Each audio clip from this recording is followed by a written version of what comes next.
Hello, my dear students. So once again, welcome to Zenith Academy online class. आज हम पढ़ने वाले हैं natural resources part 2 water resources के बारे में। इसके पहले हम लोगों ने पार्ट 1 में एटमॉस्फेयर के बारे में पढ़े थे। उसका लिंक मैंने डिस्क्रिप्शन बॉक्स में मेंशन कर दिया हूँ। आप वहाँ से इजीली एक्सेस कर सकते हैं उस वीडियो को। और चालू करने से पहले इस चैनल को आप ज़रूर सब्सक्राइब कर लीजिए और ज़्यादा से ज़्यादा वीडियो को शेयर करिए और इस वीडियो को अंत तक देखिए तो आप पूरा डिटेल में समझ सकते हैं। विद्यार्थीगण, आज का एजेंडा होने वाला है वाटर और वंडर लिक्विड्स, दूसरा होने वाला है water pollution, third water pollutants के बारे में देखेंगे, fourth cause of water pollution के बारे में देखेंगे और लास्ट में देखने वाले इफेक्ट्स ऑफ वाटर पोल्यूशन। तो चलिए शुरू करते हैं आज का क्लास। विद्यार्थीगण, आज हम पढ़ने वाले हैं जलमंडल के बारे में या फिर वाटर के बारे में या हाइड्रोस्फीयर के बारे में। ठीक है, तो हम लोग लास्ट वीडियो में पार्ट 1 की वीडियो में हम लोग एटमॉस्फेयर के बारे में पढ़े थे। तो उसमें हम लोगों ने वाटर साइकिल का ओवरव्यू पढ़े थे। ठीक है, तो वाटर साइकिल में 5 स्टेप्स फॉलो होते हैं। तो फर्स्ट स्टेप्स होते हैं इवापोरेशंस के बारे में। ठीक है, इधर इवापोरेशन इवापोरेशन ठीक है, evaporation is the first steps. Second steps क्या होता है, ट्रांसपिरेशन के बारे में। Okay, transpiration is the second. Okay, third होता है कंडेंसेशन। ओके, और फोर्थ जो होता है परसिपिटेशन। ठीक है, और लास्ट जो होता है वो होता है कलेक्शंस। ओके ओके, ठीक है। तो ये 5 प्रोसेस होते हैं वाटर साइकिल या हाइड्रोलॉजिक साइकिल में। ठीक है, तो ये सब स्टेप्स तो हम लोगों ने देख लिए थे। ठीक है, उसके बाद क्या होता है, लास्ट स्टेप्स जो होता है कलेक्शंस होता है। ठीक है, पर्सिपिटेशन के बाद कलेक्शन होता है। तो कलेक्शन कहाँ होते हैं, तो ये आप इमेजेस में देख सकते हैं। तो फर्स्ट इमेजेस वो है, दिस इज वेल। ओके, ये वेल में पानी स्टोर करते हैं। ओके, उसके बाद क्या होता है, ये मैनमेड बनाया हुआ है, नेचुरल तरीके से स्टोर किया जाता है, वो है रिवर रिजर्वॉयर। ठीक है, ये दूसरा रिजर्वॉयर है, तीसरा रिजर्वॉयर है ओशन। ठीक है, and this is lake. Okay, so this is lake. So we are going to study this in this chapter, water a wonder liquid. ठीक है, and water is also precious because we drink, we do many things with the help of water only. ठीक है, चलिए फिर देखते हैं आगे। Dear student, therefore earth covers 71% of water. ठीक है, तो you can write down in your notebook or somewhere, so you can remember this because sometimes it asks as a general questions in some of these exams or the competition exams. So okay, you can write down that earth covers 71% of water. ठीक है, सो अब हम बात करने वाले हैं water distribution on earth surface. Okay, so you can see in this diagram, that is, this is earth. Okay, so you can see the spinning earth also. So it's contain 97%, कितना रहता है, 97.5% is a saline water. You can write down in your notebook or make a note of it. Okay, so exactly 97.5% is a saline water which is not used for the drinking purpose. Okay, so we have only, कितना है हम लोग के पास, fresh water is 2.5% is fresh water which is used for our drinking purpose. Okay, and ice we have 69.5%. So okay, and groundwater we use it as for, in the washroom you use boring for pani and underground water. Somewhere we use it as the drinking water by filtering. Okay, so this having groundwater is having 30.1%. Okay, and we have surface water like rivers, we have lakes, atmosphere, soils, they contains 0.4%. Okay, so you can make this note so you can remember. Okay, so we are talking over here is distributions of water on the earth's surface. Okay, we have 97.5% as a salt water, we have 69 point this one 69.5% as a ice. We in these where we go in the Arctics, we Antarctica, so there is a ice form. So we can see that in that 97%, 97.5% we have 69.5% of ice. Okay, and groundwater available, that is 30.1%, and for only drinking purpose, that is 2.5, that is very less is left for us. So we need to save the water for the future purpose. Okay, so now after talking about these distributions of water on the earth's surface, so my next question is, why do we need a water? So you can type this answer in this comment box, or so we can go through and we can read out your answers. So this would be your homework task. So question I repeat is, why do we need water? Okay, so this is important one. So you can comment your suggestion or your answers in this comment box. So I'm waiting for your answers, and I will go through your answer in the comment as well. Okay, so now let's move next. विद्यार्थीगण, अब हम देखने वाले हैं ability of water decides. ठीक है, तो सबसे पहला आप इमेजिन करने लगिए कि आपके इधर बरसात हो रहा है. ठीक है, ठीक है, इस तरह से आपके एरिया में या आपके इलाके में इस तरह से बरसात हो रहा है. ठीक है, तो उसके बाद क्या होता है, 1 वीक 2 वीक के बाद क्या आपको चेंजेस दिखने लगते हैं. तो वहाँ जो रहते हैं वहाँ के देखेंगे आप उस जगह पे या लैंड पे या उस इलाके में उस एरिया में कि कुछ दिनों में छोटे छोटे ऐसे ग्रासेस आने लगती है, इस तरह से ग्रासेस. ठीक है, ठीक है, ये चेंजेस दिखने लगता है. सबसे पहले हमें यही दिखता है कि जहाँ मतलब झाड़ नहीं थी, जहाँ घास नहीं थे, तो उस जगह पे क्या घासेस या ग्रासेस उगने लगते हैं इस तरह से. ठीक है, उसके बाद क्या चेंजेस दिखने लगते हैं उस एरिया में, अगर कहीं रिजर्वॉयर्स हो या तालाब हो आपके इलाके में, तो क्या वो उस जगह पे भर जाता है पानी.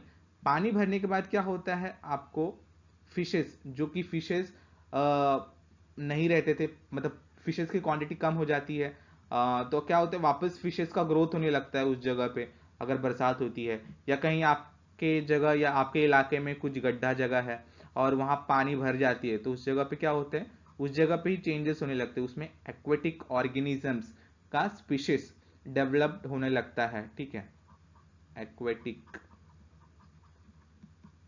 ठीक है, इस तरह से ये चेंजेस हमें देखने को मिलता है. और पूरा सराउंडिंग है जो आपके एरिया का, इमेजिन कीजिए कि कहीं ना कहीं बहुत कुछ बदलाव हो गया है, हर जगह ग्रीनरी दिखेगा आपको, और बहुत सारे स्पीशीज के आवाज आने लगेंगे आपको जो एक्वेटिक है. फॉर एग्जाम्पल बरसात होता है जब भी, तो कहीं खड्डा या कहीं कुछ रहेगा तो उसमें से आपको मेंढक की आवाज सुनाई आती रहेंगी रात को.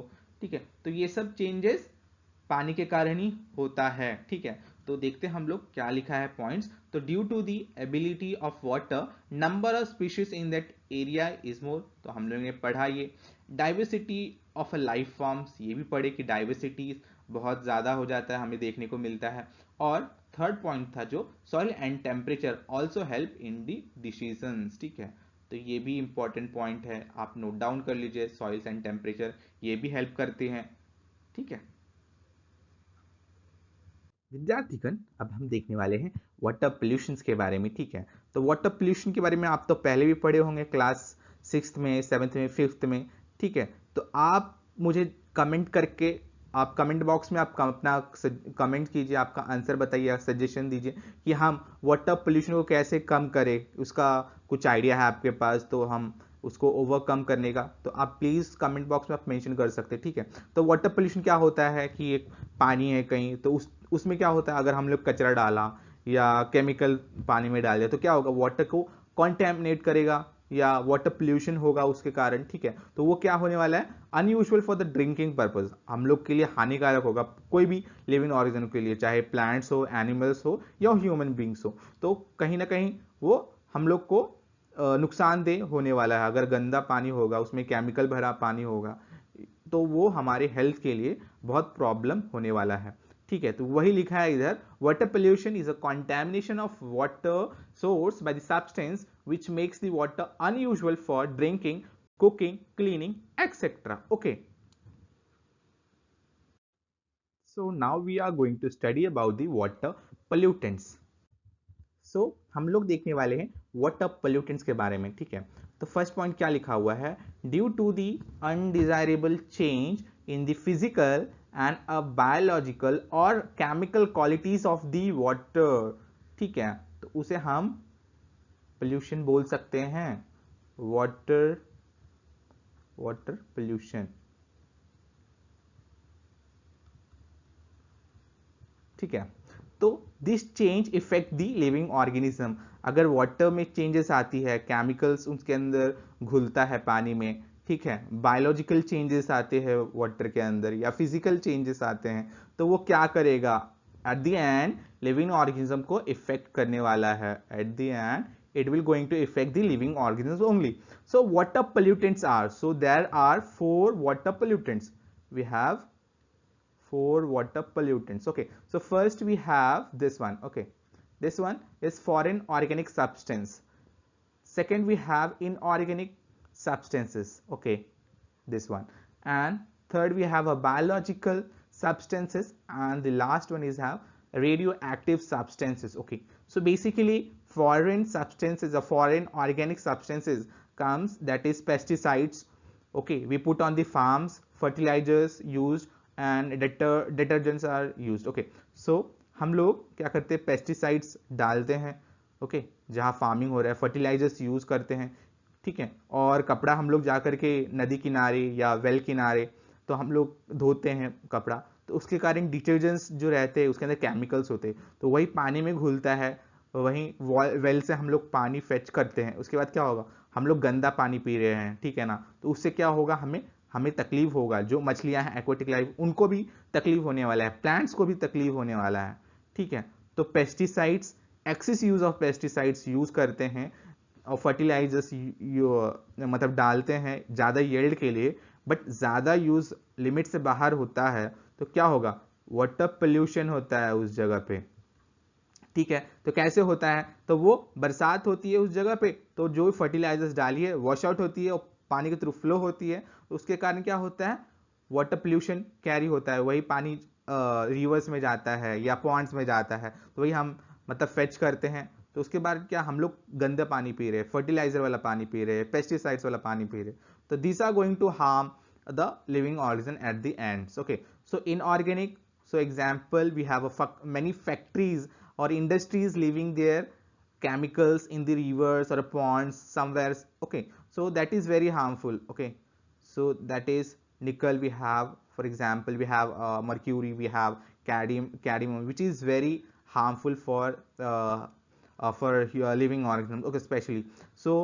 And the third is biological, for example we have fungi, viruses and bacteria, so these all are the biological pollutants. And radioactive substances, basically we have sometimes we have oil spills, okay, in the oceans or seas, okay, so where we extract these oils and oil and petroleum over there, so this type of also leads to the water pollutions, okay, at the end. So okay, so let's move forward now. इसमें हम देखने वाले हैं water pollutant के बारे में, और first water pollutant है फॉरेन ऑर्गेनिक सब्सटेंसेस से, ठीक है। फॉर एग्जांपल पेस्टिसाइड्स, फर्टिलाइजर और डिटर्जेंट्स, ये क्या हो गए, ये फॉरेन ऑर्गेनिक सब्सटेंसेस हो गए जो कि वाटर को पोल्यूट करते हैं, ठीक है ना। तो आप फर्स्ट इमेज में देख सकते हैं कि फर्टिलाइजर्स डाले जा रहे हैं फार्म्स के ऊपर, उसके बाद पेस्टिसाइड्स स्प्रे किया जा रहा है, उसके बाद रिवर के किनारे कपड़े धुले जा रहे हैं, तो ये सब क्या हो रहा है, ये सब के अंदर फर्स्ट पेस्टिसाइड्स इन्वॉल्व हो रहे हैं, सेकंड फर्टिलाइजर्स और थर्ड डिटर्जेंट्स इन्वॉल्व हो रहे हैं, तो ये सब के कारण वाटर क्या होता है, कॉन्टैमिनेटेड होता है, क्या होता है, वाटर कॉन्टैमिनेटेड होता है, कॉन्टैमिनेटेड, ठीक है। तो ये सब के कारण क्या होता है, वाटर पोल्यूशन होता है, वाटर पोल्यूशन होता है। तो बेसिकली क्या होता है, पेस्टिसाइड्स जब छिड़काव किया जाता है खेतों में, तो उसमें जो रह जाता है, अभी वो नीचे जाके सेटल होता है पेस्टिसाइड्स। तो पेस्टिसाइड्स सेटल होने के बाद जब बरसात होता है या बारिश होता है, रेनफॉल होता है, तो उस टाइम क्या होता है, ये सब जो पानी में गए रहते हैं खेतों में, तो वो उसके साथ फ्लो करता है। फ्लो करने के बाद कहीं ना कहीं रिजर्वॉयर्स में जाते हैं पानी, तो वो पूरा पानी को कॉन्टैमिनेटेड करते हैं, दूषित करते हैं। तो उसके कारण वाटर पोल्यूशन होता है। तो ये सब हमें अवॉइड करना चाहिए, मतलब एक लिमिट में ही, मतलब ये करना चाहिए, पेस्टिसाइड्स डालने चाहिए, फर्टिलाइजर्स यूज़ होना चाहिए। और हमें अवॉइड करना चाहिए कि हम लोग जो कपड़ा हम धोने जाते हैं रिवर्स के किनारे या वेल्स में, तो हमें अवॉइड करना चाहिए और उधर जा कर के धोना। तो उससे क्या होगा, कहीं ना कहीं वाटर का कॉन्टेमिनेशन कम होगा, दूषित कम होगा पानी, तो वो पीने के लिए बहुत हेल्दी होने वाले हैं, ठीक है ना। तो ये हो गया था फॉरेन ऑर्गेनिक सब्सटेंस के बारे में, ये हो गया फर्स्ट पोल्यूटेंट। इसमें हम देखेंगे इनऑर्गेनिक वाटर पोल्यूटेंट्स के बारे में, ठीक है। तो आप इसमें इमेज देख सकते हैं, इसमें सबसे पहले दिया हुआ है लेड, उसके बाद कॉपर दिया हुआ है, मर्क्यूरी दिया हुआ है, आर्सेनिक और कैडमियम दिया हुआ है, ठीक है। तो ये सब मेटल्स जो कि अगर पानी में मतलब मिलता है, तो इसके कारण क्या होगा, पानी बहुत ज़्यादा दूषित होगा, ठीक है। तो अगर हम कॉपर का एग्जाम्पल लेते, तो हम लोग कॉपर का ग्लास यूज़ करते हैं घर पे, ठीक है। तो कॉपर का ग्लास यूज़ करते हैं, तो उस टाइम क्या होता है, वो पानी हमें पीना अच्छा लगता है। बट वही पानी, वही कॉपर अगर ज़्यादा मात्रा में फैक्ट्रीज के थ्रू या इंडस्ट्रीज़ के थ्रू वो पानी में रिलीज़ आउट किया जाएगा, ठीक है ना, रिलीज़ आउट किया जाएगा अधिक मात्रा में, तो वो पानी को दूषित करेगा, ठीक है। तो हमें ये सब अवॉइड करना चाहिए। जो इंडस्ट्रीज़ है कहीं ना कहीं उनको भी अवॉइड करना चाहिए रिलीज़ आउट करने के लिए रिवर्स में या फिर स्ट्रीम्स में। नहीं तो फिर ये क्या, फ्लो होते हुए हम लोग अगर इस पानी को यूज़ करेंगे तो बहुत ज़्यादा हमारे हेल्थ को हार्म करने वाला है।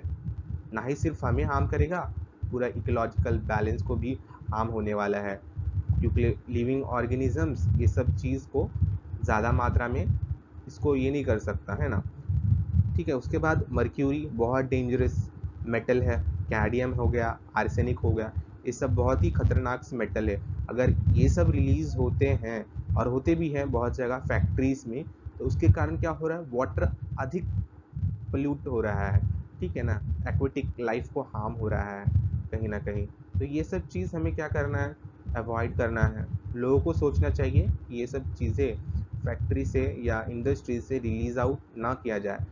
बहुत टाइम क्या होता है कि बहुत दिल्ली साइड में क्या हो गया, बहुत फैक्ट्रीज डेवलप्ड हो गए उधर नोएडा, वो या यमुना जी, उधर क्या होता है हमेशा कुछ ना कुछ फॉग फॉग तरह का, स्मॉग तरह सा वो रिवर पे फ्लो करता है। तो वो क्या हो गया, वो वाटर पोल्यूट किया हुआ है। तो अगर उस पानी में हम नहाते भी है और यूज़ करते, वो बहुत ही हेल्थ को हार्म करने वाला है। तो ये सब चीज़ हमें अवॉइड करना चाहिए, सब खास करके मेटल्स का रिलीज आउट करना, वेस्ट उसका रिवर्स में, ठीक है। तो ये हमें अवॉइड करना है, ठीक है। ये हो गया इनऑर्गेनिक सब्सटेंस के बारे में। Water pollutant through the biological substances, okay. तो क्या होता है, अगर हम बहुत सारी कचरा या डंप करते हैं वाटर में, ठीक है, तो उधर क्या होता है, बैक्टीरिया का डेवलपमेंट या ग्रोथ होता है, वायरस डेवलप्ड होते हैं, प्रोटोजोआज डेवलप्ड होते हैं, फंगिस डेवलप्ड होते हैं। और ये सब डेवलप्ड होने के कारण बायोलॉजिकल सब्सटेंसेस, इनको क्या बोलते हैं हम लोग, बायोलॉजिकल सब्सटेंसेस। और वो पानी को अगर हम पीते हैं, तो वो पानी हमें बहुत ज़्यादा हार्म करेगा, क्योंकि बैक्टीरिया हमारे बॉडी में जाएगा पानी के थ्रू, वायरसेस, तो ये सब क्या होने वाला है, बहुत हार्म करने वाला है, ठीक है। तो ये हो गया था फोर्थ वाटर पोल्यूटेंट, जो कि बायोलॉजिकल वाटर पोल्यूटेंट है, सॉरी फोर्थ नहीं है, थर्ड है, ठीक है। उसके बाद एक और है रेडियो एक्टिव वाटर पोल्यूटेंट, तो वो भी देखेंगे हम लोग।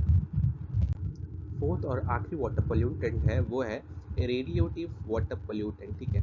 बेसिकली ये क्या होता है, जब ऑयल स्पिल होता है कहीं भी, जैसे कि ऑयल स्टेशंस होते हैं, ठीक है, ऑयल स्पिल्स के कारण क्या होता है, रेडियो एक्टिव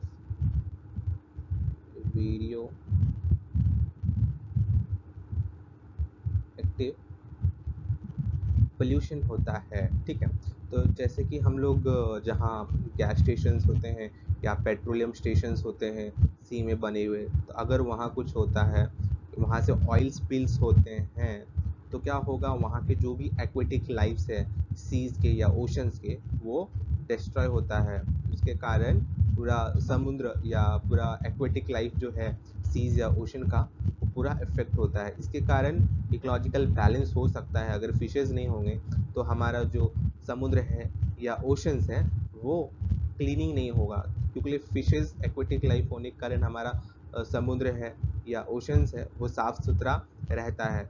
अगर ऑयल स्पिल्स या डेंजरस गैसेस स्पिल्स होते हैं तो ये सब के कारण हमारा ओशंस के जो भी लिविंग ऑर्गेनिजम्स है वो मर जाएंगे, और वो नेचर को इफेक्ट करने वाले, हमारे रिसोर्सेज को इफेक्ट करेगा। तो उसके लिए हमें ये सब चीज़ को भी अवॉइड करना चाहिए। रेडियो एक्टिव आजकल बहुत ज़्यादा बढ़ रहा है, ठीक है। तो ये था रेडियो एक्टिव पोल्यूटेंट्स के बारे में।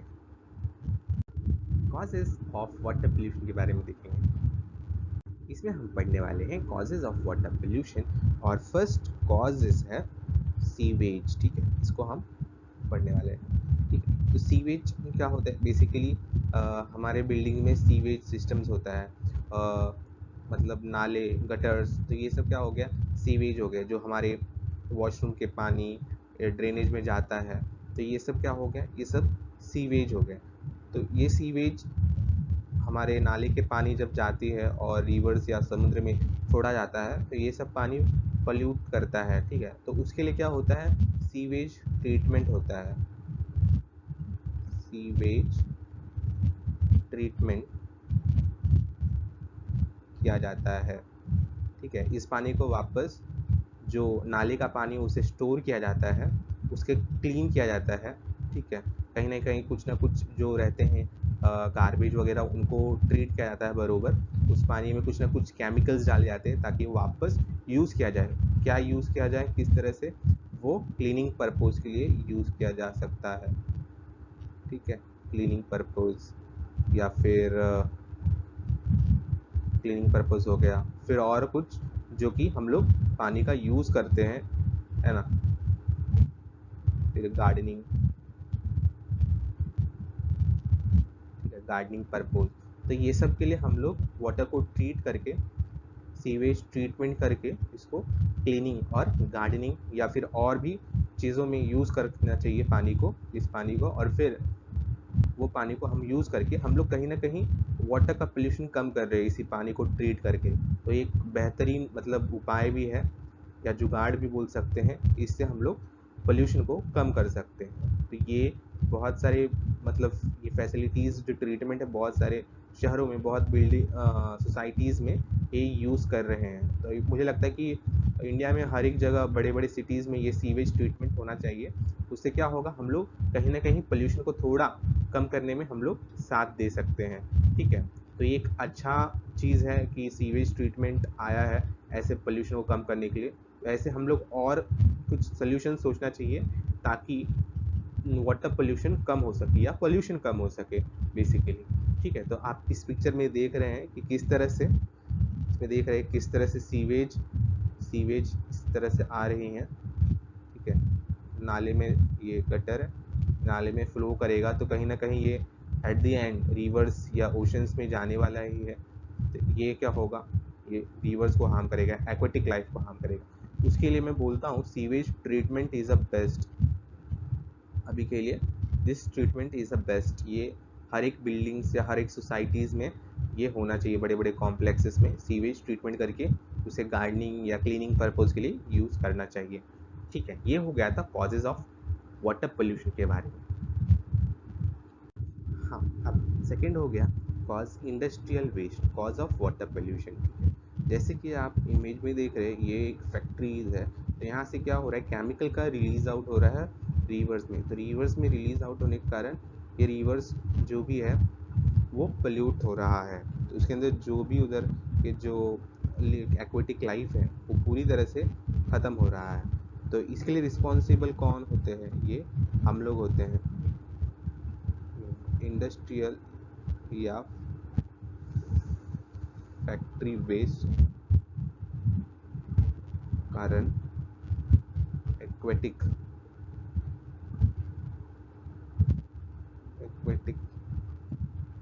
लाइफ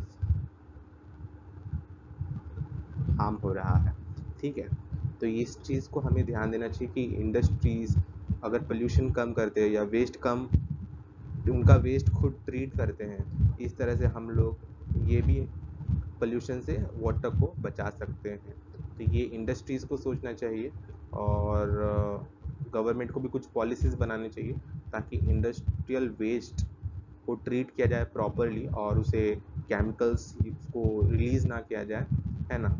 और इसके लिए भी हमें ध्यान देना चाहिए। ये था इंडस्ट्रियल वेस्ट के बारे में, ठीक है। तो ये है second cause of water pollution, ठीक। Farming waste is the third causes of water pollution, okay. तो फर्स्ट पॉइंट क्या लिखा है, fertilisers and chemical used in the farms cause the water pollution. Exactly, fertiliser या केमिकल यूज करते हैं तो वो क्या होता है, फार्म्स को पोल्यूट तो करता ही है। और वो जब बरसात होता है, बारिश होता है, उस टाइम क्या करता है, फर्टिलाइजर्स नीचे सेटल्ड हो जाते हैं या केमिकल, तो वो पानी के साथ फ्लो करते हैं और फ्लो करने के बाद कहीं ना कहीं वो पानी रिजर्वॉयर्स में जाते हैं। रिजर्वॉयर में जाने के बाद वो पूरा जो रिजर्वॉयर का पानी है वो पोल्यूट हो जाता है, ठीक है। तो सेकेंड पॉइंट क्या लिखा हुआ, rain water carries this chemicals and water. Of course rain water क्या करते हैं, ये सब केमिकल्स को कैरी करते हैं अपने साथ, ठीक है।